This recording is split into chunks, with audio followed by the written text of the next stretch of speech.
Pagaille et tension pour la première journée du procès des hémophiles. 4 médecins dans le box et une salle bien trop petite pour accueillir tous les plaignants et tous les avocats. Et l'audience a dû être suspendue. Le compte rendu de Clément Veillerenal.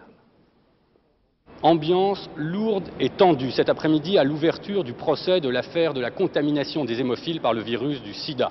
Après plusieurs minutes d'hésitation et de négociation, 3 des 4 inculpés consentent à pénétrer dans la salle d'audience et à se laisser filmer et photographier. Les docteurs Roux et Netter, puis Michel Garetta, vêtu d'un costume sombre et qui arbore ostensiblement à la boutonnière sa Légion d'honneur. Une décoration, faut-il le rappeler, qui est censée récompenser les serviteurs de l'État. Le principal inculpé dans cette affaire entend-il souligner par cet insigne l'absence dans cette salle des responsables politiques de l'époque ? Probablement. C'est d'ailleurs l'un des points sur lesquels s'accordent les avocats de la défense et des parties civiles. Tous espèrent pouvoir entendre au cours de ces 5 semaines d'audience Laurent Fabius, qui était Premier ministre à l'époque, ainsi que Georgina Dufoy et Edmond Hervé, respectivement ministres des Affaires sociales et de la Santé en 1985, lorsqu'on distribuait aux hémophiles les stocks de produits contaminés.